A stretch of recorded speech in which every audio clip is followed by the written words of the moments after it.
Welcome back, everybody. It's a long time no see. It has definitely been a while. Life has been a little bit crazy. If you know anything about my full-time job that I work, it's very unpredictable, especially during the holiday season. So I'm sorry I've not been around. I've been wanting to make videos, just not been something I can keep up with right now. So today I want to talk to you about a movie I saw. I rented it from Redbox, and it's called Malignant. Now that came out in theaters around Halloween this year, I believe. And they didn't really tell us much about the movie. Like, they didn't show you much in the previews. No one really knew what it was about, so you had to go to the theaters basically to find out. But they were really hyping this movie up, so I wanted to see it. I went to go see it when it was in theaters, and I could not find it. Like, everywhere I was going, like, they would do like one showing of it, and that was it. Like, they were not showing it for multiple times, or most theaters didn't even have it. So I'm not sure what that was about. I guess I could have done a little research into that, but someone else knows. Tell me in the comments why that was so hard to find. But I saw that it was on Redbox, so I rented it the other day and I watched it. And so, as you know, I do a series called I Watched Blank, so you didn't have to. So today I'm telling you about Malignant. I watched it, so you didn't have to, and I'm going to tell you about it. Now, if you know nothing about anything that's malignant, it's suggested that something that is malignant in your body is cancerous. So it has cancerous cells, and it basically tries to take over. That's what I knew going into the movie, but I wasn't sure what that was about. And when we start the movie, and it has been a little bit since I've seen it, so I'm not going to be as full detailed as if I just watched it. But when the movie starts, it's with this woman and her husband, and we quickly find out that she's in an abusive relationship. So, oh, by the way, there's spoilers. Spoilers here, of course, because it's a I'm telling you about it kind of show. So, you find out very quickly that it's an abusive relationship. The husband abuses her, he hits her, she is pregnant. And it's not very joyous situation for the husband. He's not happy about the pregnancy, but the wife has been pregnant before, and she's had miscarriages with each pregnancy. So she's trying to start over with this new baby, and the husband, pushes her against the wall so hard that she hits her head in the wall, and it splits her head open, like it busts her back of her head open. And she doesn't go to the hospital or anything, but she stays home. She locks him out of the bedroom, and the husband sleeps on the couch, which she should have done a lot of things other than just kick him out of the bedroom for the night, in my opinion. But he starts hearing this noise, like someone's downstairs. He thinks it's his wife, so he's trying to apologize to her. And there's a shadow person that kind of looks like his wife, because he keeps thinking it's her. And the shadow person ends up killing him. And the wife hears the ruckus downstairs, and he's like brutally killed. Like, it's not just they killed him, like he's all mangled and torn up. And so the wife finds him, and she tries to get away from this creature, and it follows her upstairs. And instead of killing her, it just knocks her out.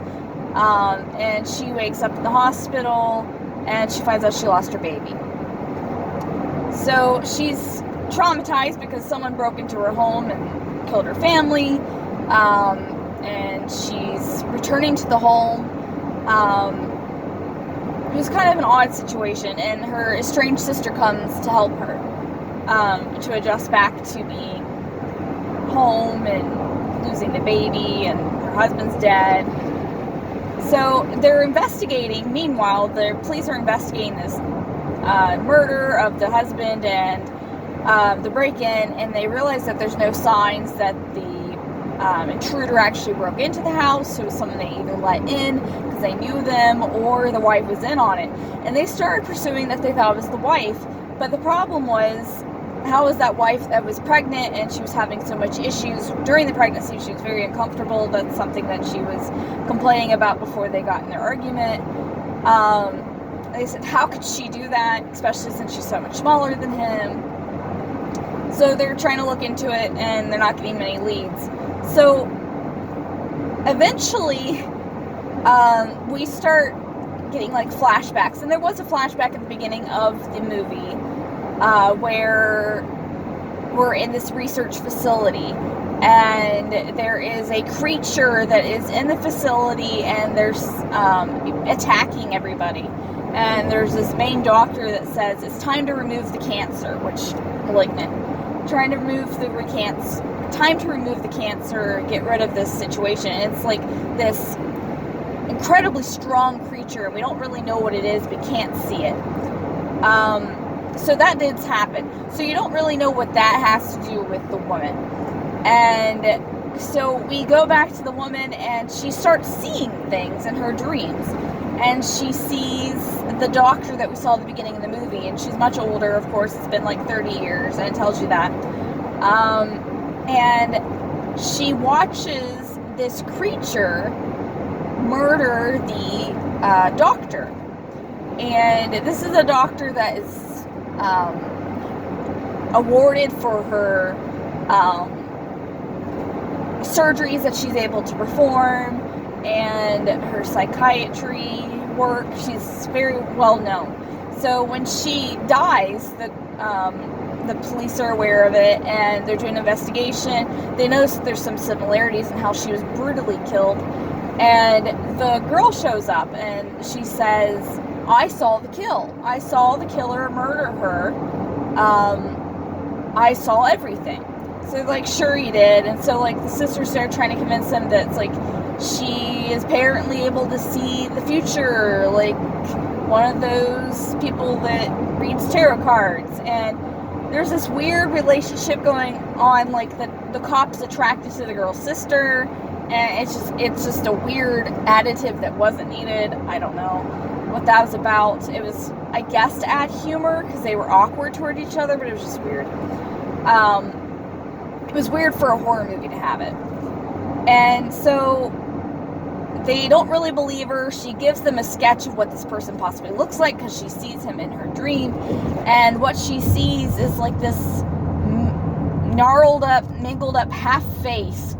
Like a face that has like no skin.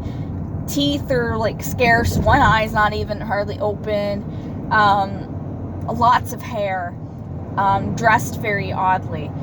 And like with the trench coat and all black. And she described his movements as weird. And we do finally eventually get to see, I believe when he kills the second doctor that was involved 30 years ago, we finally get to see the creature moving around. And it's almost as if they're moving like a contortionist would.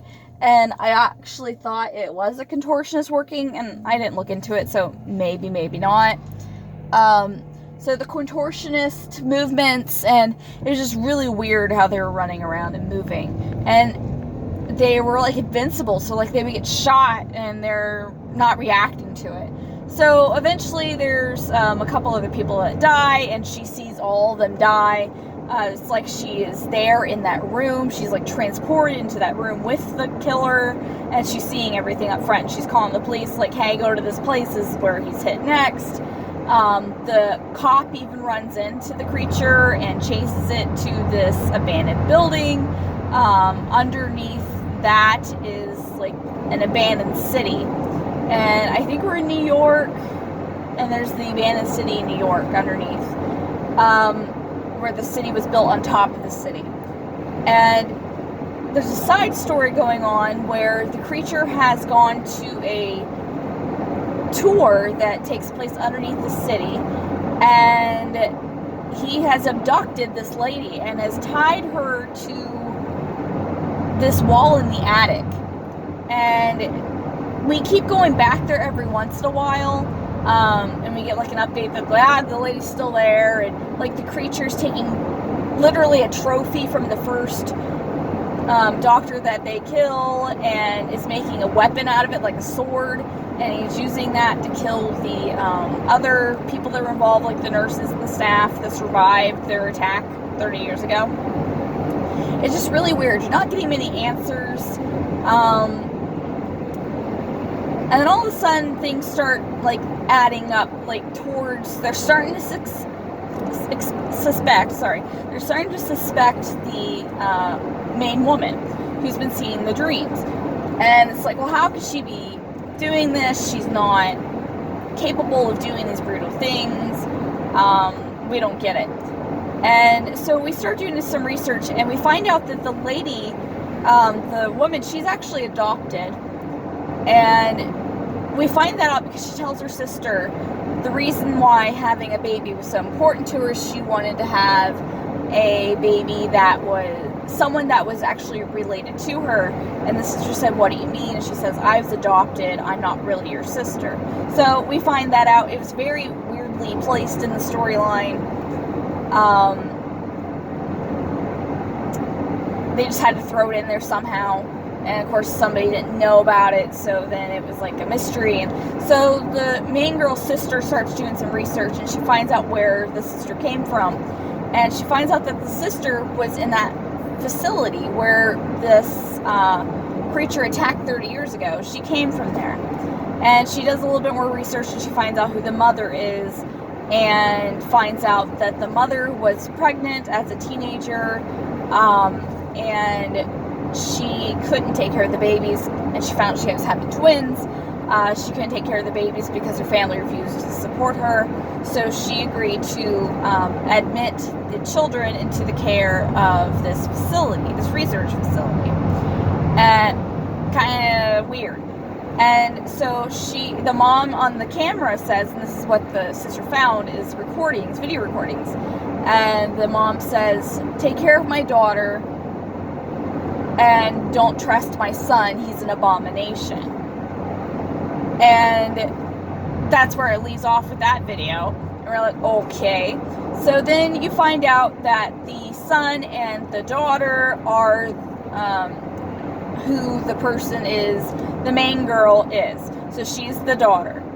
We eventually find out that the son and the daughter were fused together. So the daughter had absorbed her brother inside the womb, but she didn't absorb him all the way, so it was kind of like he was a malignant tumor, basically, and it was had his face, his teeth, and some organs and things like that. They only shared a brain, and that's the only thing that kept this creature alive. And he had like weird alien-like arms, and he told her to do things. He told her to kill people.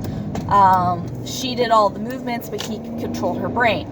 So when it got really bad 30 years ago, when he's killing people, they say, let's remove the cancer, which is the brother. So we find out eventually that the brother was surgically removed to a point, but they couldn't remove all of him because they shared a brain, and it would have took out part of the brain that she needed to survive. So they left part of him in her. And when she hit her head so hard, when the husband pushed her against the wall, and her head kept bleeding throughout like the night and the next few days, it was because that opening had occurred where they had their surgery, and so the creature inside of her brother, was reawakened, and he was able to control her. So really the murderer is the woman. She is not aware that she is the killer because she is unconscious during this. Like, he does it while she's sleeping, or he literally knocks her out because he has been able to take over to that point, and he walks backwards, so his head is behind her, so he's always looking the opposite direction. So she's actually walking backwards all the time, and she's covered up by the trench coat. Her face is covered up by the trench coat, so that's why everyone's seeing just the brother's face, and it's distorted and things like that. So he's killing them and then making her think that she's home in bed. So he's controlling her mind. And you do find like old videos during the movie where old family videos where she is talking to her brother in her head, who's telling her like, kill your family, or the new baby's going to ruin everything, so her sister, you should kill the baby. So it even shows that he was doing that when she was younger. After the surgery and he was removed, he still never was really removed. He was still there, and he was telling her things, and he would convince her that she was cutting a slice of cake, but really she had a knife to her mother's pregnant belly. So he was manipulating her all the time. So finally we get like this big standoff at the police station where the brother's taken over the body, and he's basically killed the entire precinct. And the brother is controlling her, and they're walking backwards, and they're doing all these contortionate moves. And I thought the choreography was very good. I don't believe that it was the actress that was playing this main role that was doing this, because she just doesn't seem like she would have that ability. Like I said, didn't really research it, but it was just, they were a little bit more limber than I think she was in real life. So I thought the choreography was great, and like how they were, it was kind of Matrixy in a way. It was odd, but it was pretty interesting. The movie did get better as it went along. Honestly, I can't remember the exact ending. It was that great, it stuck with me. But the movie did get better as you went, because it actually started explaining things. Now, I would consider watching it again, because maybe now I would appreciate more and I would understand it more. So maybe it's like Midsommar, where you need to watch it again and be like, oh, that's what that meant, or something. But I don't know. There's a reason why Rotten Tomatoes gave it a lower review. And this movie was just so hyped up with, they're giving you no information, which makes it scarier. So you don't really know what this is about, but you've heard it's going to be good. And so when I saw it, I was confused, and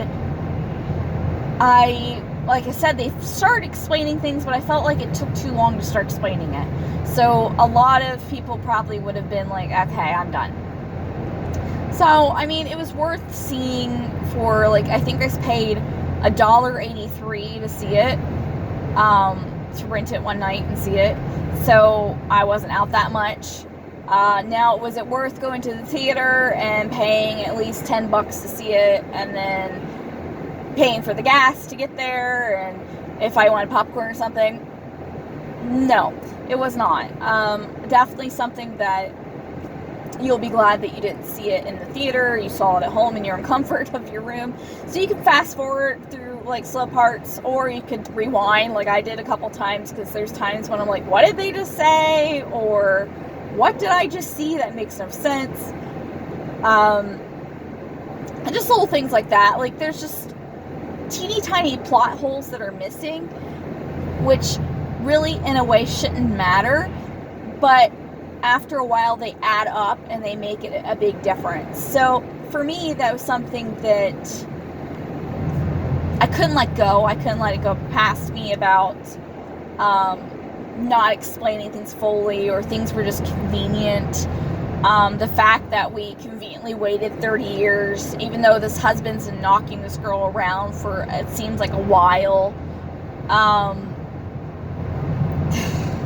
It just did not make good storyline sense. So I would see it one time, and I don't know if I'd watch it again or not. I could be wrong. It could be worth a second viewing, but I don't plan on seeing it again. The actress that played the main character, I kept wanting her to be somebody else. Oh, back to the woman that was tied up in the attic of someplace. So the bad guy, or the brother, he has kidnapped this woman, right? It ends up being his birth mother, and he kills her, and the sister he frames the sister for it, because we find out that she had tied her to the ceiling of the attic. So the mom has been in their attic this whole time. And sorry, I skipped over that. So that's when they really start saying, it's you, it's you, it's you. And she's like, that's how she ends up in the police precinct, because they arrest her and she falls asleep in the precinct holding cell. And then her brother gets in a big fight with all these inmates and murders them all. The police are not paying attention at all to the fact that this woman is taking down everybody. And there's at least like 20 people in this holding cell. And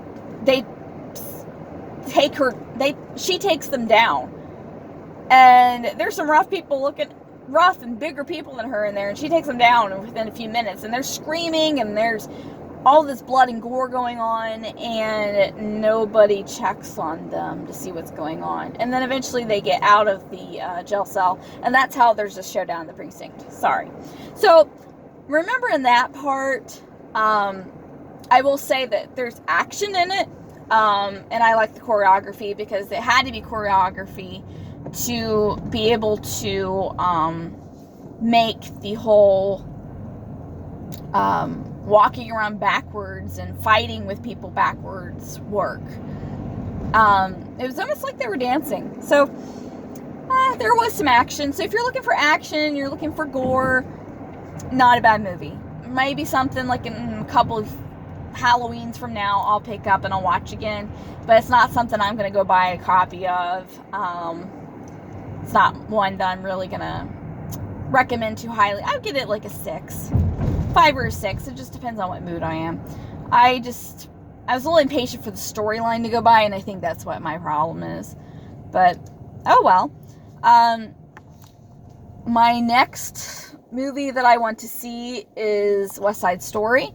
I really want to see that. I don't know when I'm gonna see it, because it's out now, so I'm hopeful that I can get to it soon. And let's see, my new favorite movie that's out right now that's on DVD is Free Guy, with Ryan Reynolds. I think that movie's great.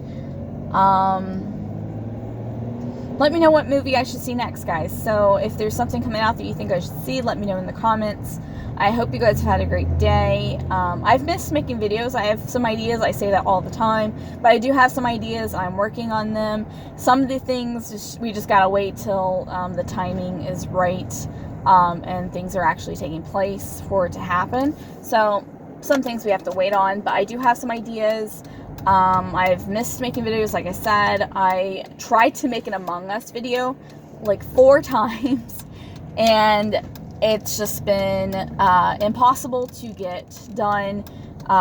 Yesterday I thought I recorded like a 20-minute Among Us video, and it showed all the updates, and I was explaining it, and nothing recorded. Like, I pushed record, it told me it was recording, and there was nothing there. So I was very sad.